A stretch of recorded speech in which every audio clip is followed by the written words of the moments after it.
ஓம் சக்தி. ஓம் ஆதிபரா சக்தி. என் அன்பு குழந்தையே, இந்த தாயானவளினுடைய அன்பும் ஆசீர்வாதங்களும் உனக்கு என்றென்றைக்குமே முழுமையாக கிடைத்து கொண்டே இருக்கும். உன் வாழ்க்கையில் இன்னும் நீ உயர உயர உனக்கு எவ்வளவு துன்பங்கள் வந்தாலும் இந்த தாயானவளினுடைய ஆசீர்வாதங்கள் உனக்கு முழுமையாக கிடைத்து கொண்டேதான் இருக்கும். நீ எதை நினைத்தும் கவலைப்படாமல் உன்னுடைய முயற்சியை மட்டும் கைவிடாமல் உன் வாழ்க்கையில் நீ உயர்ந்து கொண்டே இருக்க வேண்டும். உனக்கு கஷ்டங்கள் வரத்தான் செய்யும். ஆனால் அத்தனை கஷ்டங்களும் உன்னை சோதிப்பதற்காக மட்டுமே என்பதனை நீ மறந்துவிடக்கூடாது. இன்று உன் அம்மா உனக்கு கொண்டு வந்திருக்கின்ற வாக்கினை நீ மனதார கேட்க வேண்டும். என் பிள்ளையே, இன்று உனக்கு சற்று வித்தியாசமான ஒரு பதிவினை உன் அம்மா நான் கொண்டு வந்திருக்கின்றேன். உன்னுடைய வாழ்க்கையில் நீ உயிராக நினைக்கின்ற உறவு ஒன்று உனக்கே தெரியாமல் எழுதி வைத்த கடிதம் ஒன்று இந்த தாயானவள் என் கைகளில் சிக்கி இருக்கின்றது. இந்த கடிதத்தில் என்ன இருக்கப் போகின்றது என்பதை நான் உனக்கு இப்பொழுது தெரிவிக்கப் போகின்றேன். அதை நீ தெரிந்து கொள்ள வேண்டிய நேரம் இப்பொழுது வந்திருக்கின்றது. அதனால் என் குழந்தையே, இந்த கடிதத்தில் என்ன இருக்கின்றது, என்ன எழுதியிருக்கின்றது என்பதை நான் உனக்கு இப்பொழுது வாசித்து காண்பிக்கின்றேன். நான் சொல்லும் பொழுது ஒன்று உன் மனதிற்குள் சந்தோஷம் வந்திருக்கும், இன்னொன்று சற்று பயம் வந்திருக்கும். அப்படி அதில் என்னதான் இருக்கும், என்ன எழுதியிருப்பார்கள், நமக்கு தெரியாத ரகசியம் ஏதேனும் இருக்கின்றதா, நம்மை விட அதிகமாக இவர்கள் நம்மீது ஏதேனும் கோபம் கொண்டிருக்கின்றார்களா என்று என் குழந்தை நீ சிந்திக்கின்றாய். நிச்சயமாக உன்னுடைய இத்தனை கேள்விகளுக்குமான பதில் என்னிடத்தில் இருக்கின்றது. உனக்கு தருகின்ற இந்த பாட்டினை நிச்சயமாக உன்னுடைய உறவான உயிரானது உன்னை பற்றி என்ன நினைத்து கொண்டிருக்கிறது என்பதை நீ தெளிவாக புரிந்து கொள்ளப் போகின்றாய். நான் சொல்வதை நீ ஏற்றுக்கொண்டாலும் ஏற்றுக்கொள்ளாவிட்டாலும் பரவாயில்லை. நான் சொல்வது மட்டும்தான் உண்மை. நான் இன்று உன்னுடைய வாழ்க்கையில் உனக்கு ஒரு மிக முக்கியமான ஒரு செய்தியைத்தான் கொண்டு வந்திருக்கின்றேன் என்று கூட சொல்லலாம். ஒருவேளை நீ என்னிடத்தில் இருந்து வேண்டாம், இதனை எதிர்பார்க்காமல் இருக்கலாம். ஏனென்றால் உன் தாயானவள் நான் உனக்கு இந்த செய்தியினை கொண்டு வருவேன் என்று நீ நிச்சயமாக எதிர்பார்க்கவில்லை. இன்று உனக்கு கொடுக்கின்ற இந்த செய்தி நிச்சயமாக உன் மனதிற்குள் நிம்மதியை கூட கொடுத்து விடலாம். ஏனென்றால் ஒருவர் மனதில் என்ன இருக்கிறது என்று தெரியாமல் குழப்பத்தோடு புலம்புவதை விட, வாழ்வதை விட இதுதான் இருக்கின்றது என்பதனை தெளிவாக தெரிந்து கொண்டால் போதும் அல்லவா? அந்த தெளிவினை தான் நான் உனக்கு தருவதற்காக இன்று வந்திருக்கின்றேன்.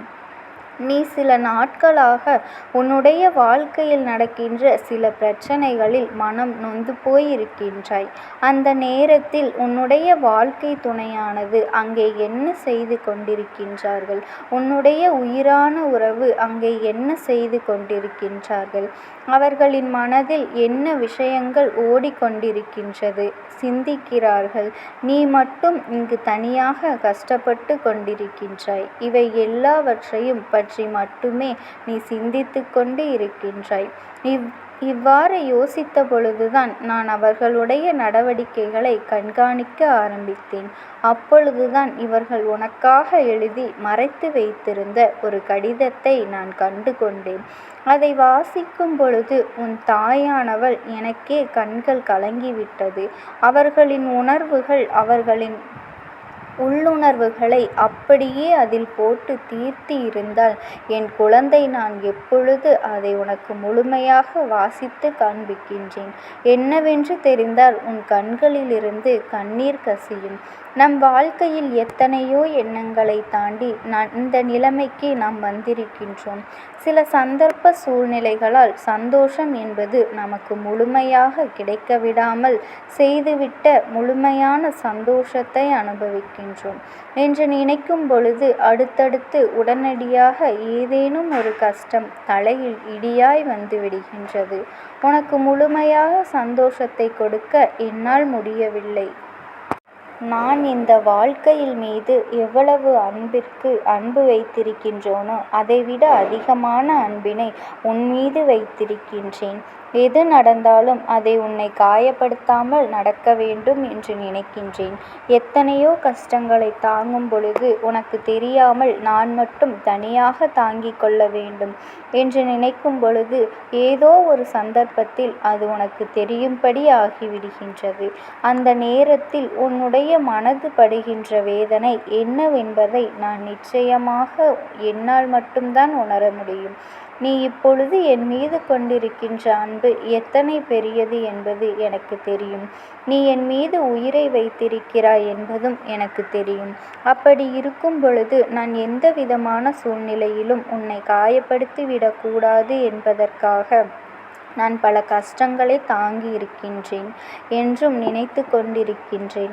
ஆனால் எல்லாவற்றையும் புரிந்து கொண்டு மனதிற்குள் எத்தனை சோகங்கள் எத்தனை வேதனைகள் இருந்தாலும் எல்லாவற்றையும் மறைத்து கொண்டு என் மீது உண்மையான அன்பினை மட்டும்தான் நீ வெளிப்படுத்தி கொண்டிருக்கின்றாய். உன்னுடைய இந்த அன்பு என் மீது காட்டுகின்ற இந்த வெளிப்படையான அன்பு நிச்சயமாக என்னை எப்பொழுதுமே மெய்சிலிர்க்க வைத்து கொண்டிருக்கின்றது. இதற்கு கைமாறாக நான் உனக்கு என்ன செய்ய போகின்றேனோ தெரியவில்லை. ஆனால் ஒன்று, என் உயிர் இந்த உடல் இருக்கும் வரை நான் உனக்கு என்றுமே நன்றி கடன் பட்டுதான் இருப்பேன். இதனால்தான் உனக்கு சில விஷயங்களை இத்தனை நாட்களும் நான் சொல்லாமல் இருந்தேன். இந்த கடிதத்தில் எழுதினால் மறைத்து வைத்து விடுவேன். இது ஒரு நாளும் உனக்கு தெரிய போவது கிடையாது.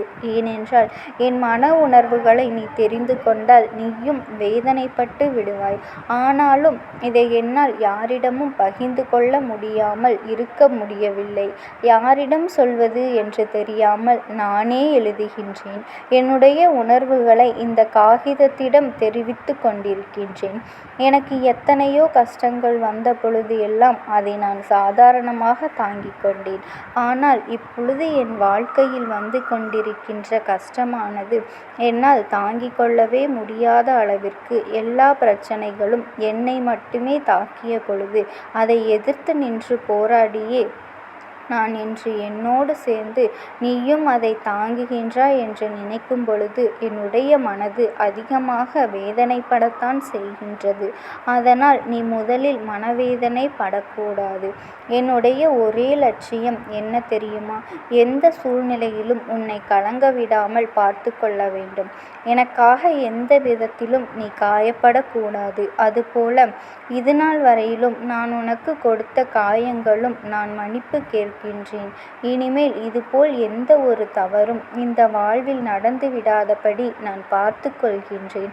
ஒருவேளை என்னையும் மீறி நான் ஏதேனும் தவறுகளை செய்ய நினைத்தால் கூட நிச்சயமாக நீ என்னை மன்னித்து விடுவாய். ஏனென்றால் உன்னுடைய அன்பு என்னுடைய அன்பை விடவும் மிகவும் பெரியது. அதை புரிந்து கொண்டால் உன்னிடம் நேரடியாக பேச முடியாமல் அதை உன்னிடம் புரிந்து கொண்டதனால்தான் இது போன்ற கடிதத்தில் எழுதி கொண்டிருக்கின்றேன்.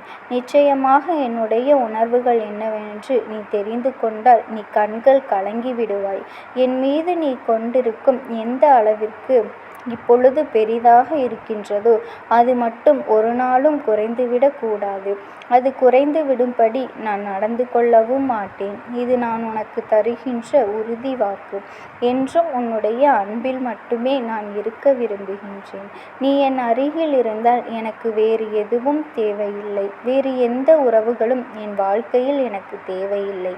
இப்படிக்கு உன்னுடைய உண்மையான அன்பான உறவு என்று எழுதியிருக்கின்றார்கள். உன் வாழ்க்கையில் இதுவரை நடந்த தவறுகள் அனைத்தும் அவர்கள் மனதறிந்து செய்யவில்லை. ஏதோ ஒரு சந்தர்ப்ப சூழ்நிலையினால் சில தவறுகளை அவர்கள் செய்திருக்கின்றார்கள்.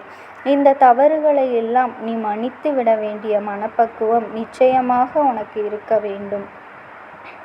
என் தங்கமே, இது ஒன்றை நீ கடந்து வந்து விட்டால் போதும். இந்த வாழ்க்கையில் உனக்கு சந்தோஷமானது என்றுமே நிலைத்து நிற்கும். வார்த்தையில் உனக்கு இதுநாள் வரையிலும் ஏற்பட்ட கஷ்டங்கள் எல்லாமே இனி இல்லாமல் உன்னுடைய துணையோடு நீ சந்தோஷமாக வாழ வேண்டும். அவர்கள் மறைத்து வைத்த கடிதம் உன் கண்களுக்கு ஒரு நாளும் படப்போவது கிடையாது. நான் என் கண்களில் பட்டதால் என் தங்கமே, உன்னுடைய நல்ல மனதிற்கு உனக்கு என்றென்றைக்குமே நல்லது மட்டும்தான் நடக்கும். நீ யாருக்கும் எந்த தீங்கும் செய்யாமல் மட்டும் இருந்தாலே போதும். இந்த தாயானவள் உன் இரு கரங்களை பற்றி கொண்டு நீ செல்லும் பாதையில் உனக்கு துணையாக வந்து கொண்டேதான் இருப்பேன் என்பதில் எந்த ஒரு மாற்று கருத்துமே இல்லை. ஓம் சக்தி. ஓம் ஆதிபராசக்தி.